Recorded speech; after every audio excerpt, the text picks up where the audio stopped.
Toki a Yanaleo, Miyanke Kansan, mi Wile Pana es Sona Pitoki Pona. Hola, soy Gregdan3 y hoy les voy a dar otra lección de Toki Pona. En esta vamos a ver la segunda clase más importante de oraciones, las que utilizan li, lo cual te permitirá asignar esencialmente cualquier cosa como sujeto de la oración. Para iniciar, vamos a ver las palabras que serán utilizadas en esta lección. Por supuesto, tenemos li, la cual es dibujada con esta pequeña flecha y se deletrea L-I. Esta palabra no tiene ningún significado específico en Toki Pona. En su lugar, se utiliza con el propósito de marcar dónde el sujeto termina y el verbo o adjetivo comienza. Ahora, como recordarán, nunca utilizamos li en las oraciones de la previa lección, y eso es porque para oraciones que inician con mi o sina exclusivamente, no se utiliza li. Pero como veremos en un momento, estas oraciones funcionan como si li estuviese ahí. Entonces, esa es la primera palabra. Pasamos a las siguientes. Ahora tenemos casi, la cual se dibuja con un pequeño brote con dos hojas y se deletrea K-A-S-I. Casi se refiere a cualquier clase de planta. Puede referirse a árboles, a musgos, a arbusto o literalmente cualquier tipo de planta. Y, en realidad, no tiene siquiera que ser una planta verde específicamente, o siquiera una planta en el sentido tradicional de la palabra. En el pasado, casi también era usado para referirse a hongos y cosas similares, y hoy en día algunos hablantes aún la utilizan de esa manera. Bien, limpiemos el tablero y pasemos a las siguientes palabras. Tenemos bastantes más que ver. También tenemos a kiwen, dibujado con un diamante y se deletrea K-I-W-E-N. Kiwen se refiere a rocas o a cosas duras, como metales u otros objetos duraderos. Cualquier cosa que pondría resistencia si intentares empujarle. Podrías referirte a una piedra grande, como kiwen, o podrías referirte a una pared, como kiwen. Y la siguiente palabra es ko. Ko se dibuja con esta forma curva. Ahora bien, la interpretación exacta de ko no es perfecta, y así es como yo la dibujo personalmente, pero también podrías dibujarla de esta forma. Ambas son cosas que podrían interpretarse como ko, en tanto que no se parezcan demasiado a otros símbolos de Toki Pona. Ko se deletrea K-O. Ko se refiere a unas cuantas cosas distintas. Se refiere a cosas babosas o pegajosas, a la vez que se refiere a polvo o cosas polvorientas, o cosas que se descomponen y se vuelven trozos pequeños. Todas estas cosas son ko. Veamos un par más. Nuestra siguiente palabra es telo. Telo se dibuja con dos líneas curvas horizontales, y es deletreado T-E-L-O. Y telo se refiere a cualquier clase de líquido, la mayor parte del tiempo a agua, pero también puede referirse a, por ejemplo, gasolina, magma o cualquier otra cosa que sea líquida. Ahora pasamos a la siguiente. Kulupu, la cual se dibuja con un grupo de 3 círculos y se deletrea K-U-L-U-P-U. Kulupu se refiere a toda clase de grupos. Puede ser que te refieras a objetos dentro de una colección o a una librería llena de libros, un kulupu de libros. Puede referirse también a un grupo de personas, ya sea algo como un barrio o a una nación o cualquier otra cosa similar, cualquier tipo de grupo. La siguiente palabra que tenemos es yaki. Yo suelo dibujarlo como un simple garabato. Yaki es una palabra bastante divertida y se deletrea J-A-K-I. Es dibujado con un garabato para representar su significado. Yaki se refiere a cosas asquerosas, repulsivas o a basura. También puede referirse a objetos sucios. Yaki puede ser dibujado como cualquier garabato que quieras. No hay muchas restricciones al respecto.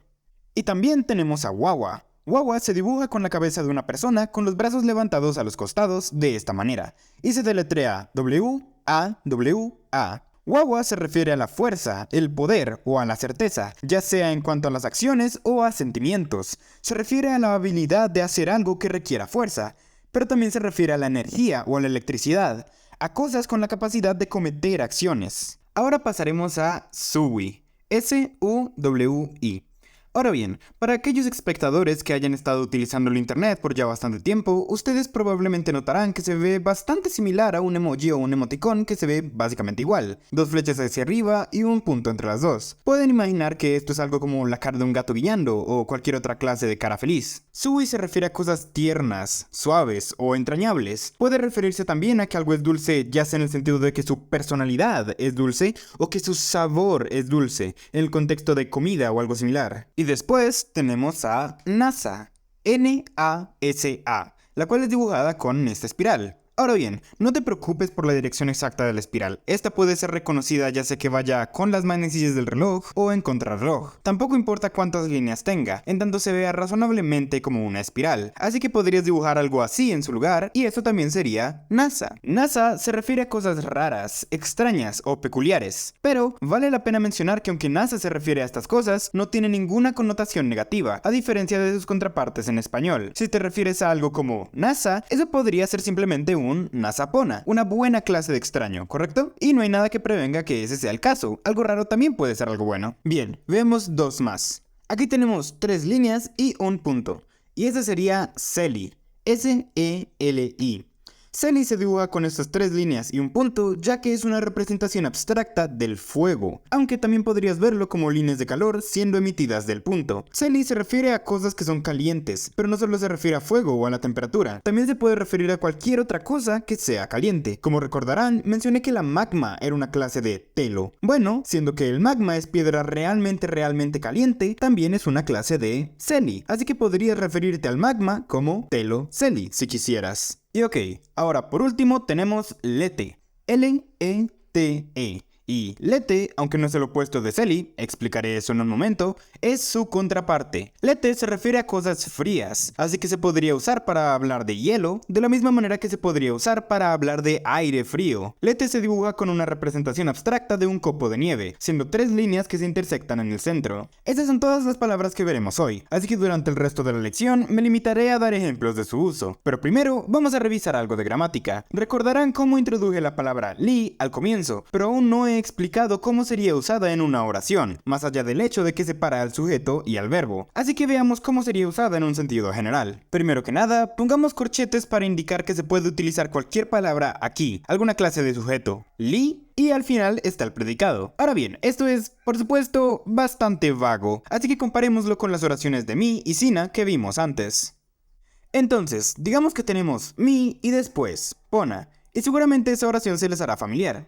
Bien, mi pona, como mencioné al inicio de la lección, tiene algo como un li implícito en el medio. En realidad no está ahí, pero es como si lo estuviere. Excepto que en práctica nunca puedes realmente tener tal cosa. Nunca puedes poner li entre mi y su predicado, y es lo mismo con sina. Pero afuera de esta excepción, todas las oraciones de Toki-Pona, al menos en lo que concierne a esta lección, siguen esta fórmula. Sujeto, li, predicado. Ok, ahora, aclaremos un poco utilizando Yan Li Pona como segundo ejemplo. Entonces, ambas son palabras que vimos en la lección anterior. Yan significa persona, Li es nuestra nueva palabra, la cual separa al sujeto del predicado, y finalmente, Pona, que indica que algo es bueno o simple siempre y cuando esa simplicidad sea algo bueno. Bien, pasemos a ver los ejemplos con contexto para esta lección. Así que, imagina que estás viendo un álbum de fotos con un amigo tuyo y tu amigo apunta a una foto de alguien que se viste de manera particularmente elegante y está recostándose en contra de una pared. Tú tomas la foto de sus manos y le dices, Yan Li Mi.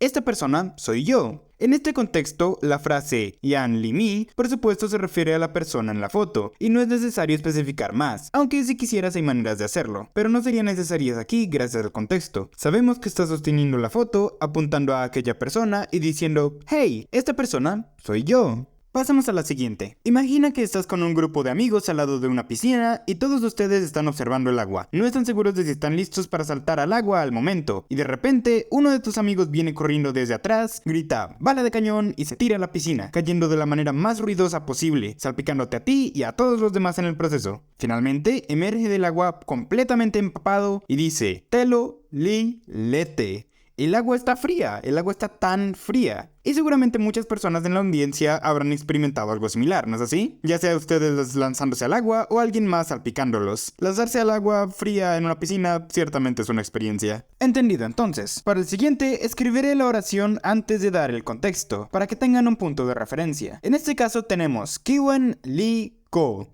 Así que, digamos que estás en una caminata dentro de un bosque, y mientras que caminas, posas tu mano sobre una roca, y cuando la levantas, ves que está cubierta en savia de árbol, así que exclamas, ¡ah! ¡Kiwen Li Ko! Esta roca está pegajosa, ¡ew! Ahora bien, vale la pena mencionar que en este ejemplo podríamos reemplazar a Ko como la descripción de la roca con algo más. También podrías decir, Kiwen Li Yaki. Y esto expresaría esencialmente lo mismo. Esa roca está pegajosa, es asquerosa y rara, no me gusta, ¿correcto? Ambas serían buenas maneras de expresar la idea de este contexto. Y de hecho, eso es bastante importante. En Toquipona siempre hay más de una forma de describir una situación. Las palabras de Toquipona no solo tienen varias definiciones posibles, sino que también tienen varias definiciones que coinciden con las de otras palabras. No en una forma en que las haga sinónimas, sino en una que hace que tengan distintos usos en situaciones distintas. Si quisieras expresar únicamente que la roja es pegajosa, bien, en ese caso, Kiwon-Liko probablemente sería la opción correcta, independiente de si esa pegajosidad fue molesta para ti. Pero si quieres expresar precisamente que ese aspecto de la roca fue asqueroso para ti, entonces Kiwon-Lee aquí sería la mejor opción, ya que la roca fue no solo pegajosa,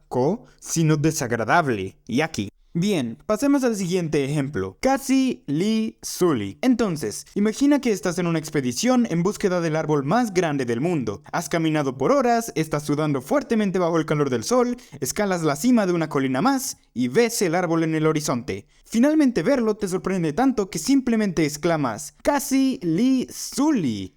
Este árbol es tan grande, y como podrás imaginar, cualquier persona en esa situación seguramente estaría bastante sorprendida, absolutamente lo suficiente como para solo poder decir Kasi Lee Suli. Este árbol es tan enorme. Ok, entonces, pausemos por un segundo y examinemos significados distintos que esta oración podría tener en otros contextos. Ahora bien, claramente en este primer ejemplo estamos hablando sobre un árbol que es bastante grande. Y sí, si estuvieras al lado del árbol más grande del mundo y dijeras Kasi Lee Suli, todo el mundo sabría de qué estás hablando. Pero, más generalmente, recuerda que Kasi se refiere a cualquier clase de planta, no solo a árboles. Si estuvieras de pie en medio del campo, en un lugar lleno de pasto y hierba, bien, en ese caso la oración Kasi Lee Suli también tendría sentido, aunque ahora no se referiría a una planta individual, se referiría al colectivo, a todo el pasto. La vegetación es tan expansiva, las plantas aún son enormes, pero esta vez en una manera que las hace amplias y planas en lugar de grandes y altas.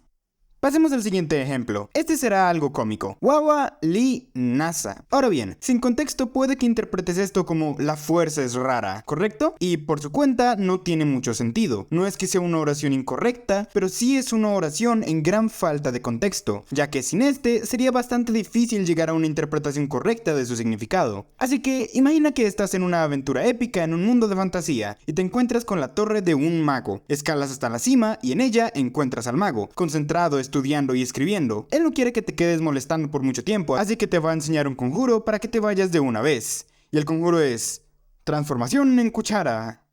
Puedes, transformarte en una cuchara por un poco de tiempo. Eso es todo lo que hace. Y, ok, no le dices esto al mago porque claramente está enojado y quiere que te largues, pero piensas, Wawa Lee Nasa. La magia es rara, muy rara. Como dije antes, esta oración no funciona muy bien por su cuenta. Es difícil entender qué significa, pero una vez que introducimos el contexto, se hace más fácil de entender, ¿no es así? Bien, pasemos al siguiente ejemplo. Moku Lee Sui. Imagina que estás visitando la casa de tu abuela y cuando llegas ella te da kilos y kilos de distintos postres. Ahora, después de probar cada uno de ellos, de disfrutar los sabores y los olores de la increíble comida de tu abuela, decides que tu plato preferido fue su pastel de manzana. Ya algo de tiempo después te pones a pensar al respecto de ese pastel y piensas, Moku Lee Sui. Esa comida fue tan dulce. Y bien, esta afirmación también podría ser usada para referirse a cualquier otra comida. Y, a decir verdad, no se refiere únicamente a dulzura en cuanto a sabor. También podría referirse a dulzura en el sentido de ternura. Podrías tener un pastel que está decorado de una manera muy bonita y decir, esta comida se ve tierna o se ve dulce. Pero bien, también queda la pregunta de razonabilidad. Es decir, en este contexto puede que digas Moku Lee Sui para decir que se ve linda, pero alguien escuchándote probablemente asuma que quieres decir, esta comida es dulce. Estamos hablando del sabor de la comida. Ok, continuemos. Ko Lee Seli. Imagina que después de comer en la casa de tu abuela, vas a la playa con el resto de tu familia, para disfrutar del sol, las olas y la arena. Cuando llegas, hay bastante sol, calentando todo a tu alrededor. Sientes el viento fuertemente contra tu rostro y tomas tu primer paso en la arena. Y te quema. La arena está demasiado caliente. Ko li seli, la arena está ardiendo. Ahora bien, este ejemplo es interesante ya que como mencioné antes, ko se refiere tanto a cosas polvorientas como a cosas granulares y a cosas viscosas. Y a pesar de que puede que parezca que estos conceptos no están relacionados, distinguir entre ellos al usar ko es bastante fácil dentro de contexto, o por lo menos en este caso es bastante fácil. Si pisas un parche de arena y dices ko li seli, nadie pensará que con ko estás hablando de, yo qué sé, las algas en el mar, porque pues aún no has llegado al mar. Simplemente pusiste tu pie en la arena y dijiste, ko li seli. La arena está caliente. Ok, pasemos a la siguiente. Moku li yaki. Bien, imagina que acabas de regresar a tu hogar después de unas vacaciones largas. Descansar y tomar el tiempo para reposar fue fantástico, pero regresar a tu hogar conlleva regresar a la rutina. Tienes que volver a trabajar y eso es algo abrumante. Así que vas por algo de comer, abres tu refrigerador y te petrificas al encontrar que toda tu comida está podrida. Moku li yaki. ¡Qué desafortunado! Parece que te fuiste por un largo tiempo y ahora moku li yaki. Y ok, en este ejemplo el contexto es muy importante, ya que en este caso, moku li yaki tiene un significado obvio, al saber que pues abrí la puerta de mi refrigerador, encontré comida podrida y pensé algo como que ¡buah! ¡Qué asco esta comida! Pero ciertamente también podrías utilizar moku li yaki para referirte a algo que estás comiendo. Si, por ejemplo, alguien te preparó algo de comer y no le salió particularmente bien, también podrías decir moku li yaki. La comida tiene un sabor desagradable, ¿correcto? Bien, ahora pasaremos a hacer algunas traducciones de español a toquipona, luego de eso haremos un pequeño recuento de lo que aprendimos y después de eso terminaremos la lección. Para iniciar, usemos la frase la arena está pantanosa. Esa es una palabra bastante artística, ¿no es así? Pantanosa. Inmediatamente te da una imagen mental. Hace un momento vimos un ejemplo en el cual nos referíamos a la arena como ko. Ahora, ten en cuenta que ko no es la única palabra que se puede usar para describir a la arena, pero ciertamente es una palabra efectiva, así que esa es la que usaremos. Ahora, pasemos a está. La arena es el sujeto de la oración y el sujeto termina antes de está, así que tiene sentido poner li aquí. Y luego tenemos la palabra pantanosa. Esta es una palabra interesante porque, lógicamente, hay bastantes formas de definir pantanosa. Podría ser en el sentido de que la arena está algo suave, como si estuviese húmeda, pero también podría ser que la arena se sienta viscosa, desagradable de tocar, como si tuviera espuma de mar o algo similar. En ese caso, podríamos utilizar ko li ko para describir a la arena pantanosa. Pero eso no es particularmente útil, ¿no es así? Se siente un poco redundante y de cierta manera lo es, así que en su lugar podríamos usar algo como ko li yaki para describir la arena, porque pues está asquerosa, viscosa y parece lodo. Esto es algo que tienes que tener en cuenta al traducir de español a toquipona. No hay que tomar afirmaciones de manera superficial o literal. Piensa bien en lo que se intenta transmitir y traslada ese significado. Y también me gustaría mencionar que, aunque no es necesariamente incorrecto el reutilizar palabras, hacerlo puede volver tus oraciones más difíciles de entender, incluso dentro de contexto. Ok, limpiemos el tablero y pasemos a la siguiente oración. Usemos la comunidad desagradable. Ya habíamos hablado de cómo la palabra kulupu puede referirse a toda clase de grupos, comunidad siendo un ejemplo de eso. Así que escribamos eso bajo comunidad. Kulupu. Lo escribimos con 3 círculos en un grupo. Ahora bien, amigable parece complicado, ¿no es así? Similar a como no hay una palabra para amigo en toquipona, pero aún así puedes explicar ese concepto, amigable no tiene una palabra equivalente en toquipona, pero hay formas de expresar ese contexto. Amigable es un adjetivo, así que pongamos li para marcar que lo que viene después es el adjetivo. Bien, podrías decir que amigable es una clase de pona, ya que, como vimos en la primera lección, algo pona no es simplemente algo bueno, sino que cubre un amplio rango de cosas agradables. Así que, como podemos ver aquí, una de esas cosas agradables es amigable. La comunidad es amigable, podría entonces traducirse como kulupu li pona. Ok, entonces, para la última parte de esta lección, me gustaría explicar rápidamente la diferencia entre una palabra de contenido y una partícula. Es probable que sea tu primera vez escuchando estos dos términos. Como habrás notado, a pesar de que dije que cualquier palabra puede ser el sujeto de una oración, he estado tratando a li como excepción a esa regla. Y realmente no expliqué qué es lo que li significa, solo di reglas al respecto de cómo usarla. Y esa es la diferencia entre lo que se llama una palabra de contenido a oposición de una partícula. Así que anotemos eso. Palabra de contenido y partícula. Solo hemos visto una partícula hasta el momento, Li. Las partículas son definidas por el hecho de que no tienen un significado específico por sí mismas. En su lugar, se usan exclusivamente para dar un rol a las palabras a su alrededor, algo que afecta la gramática de la oración, pero que, en sí, no afecta su significado. Lo único que realmente puede cambiar el significado de una oración son las palabras de contenido que la rodean. Li marca dónde termina el sujeto e indica dónde el verbo o adjetivo inicia. Li no es una palabra de contenido, así que no podrías tener dos de manera consecutiva. Pero las palabras de contenido sí tienen un significado. Palabras como kulupu, mi, sina, yan o pona y todas las otras palabras que hemos visto hasta el momento son palabras de contenido, palabras que tienen un significado en concreto. Bien, eso es todo por hoy. Gracias por venir y espero que hayan aprendido algo.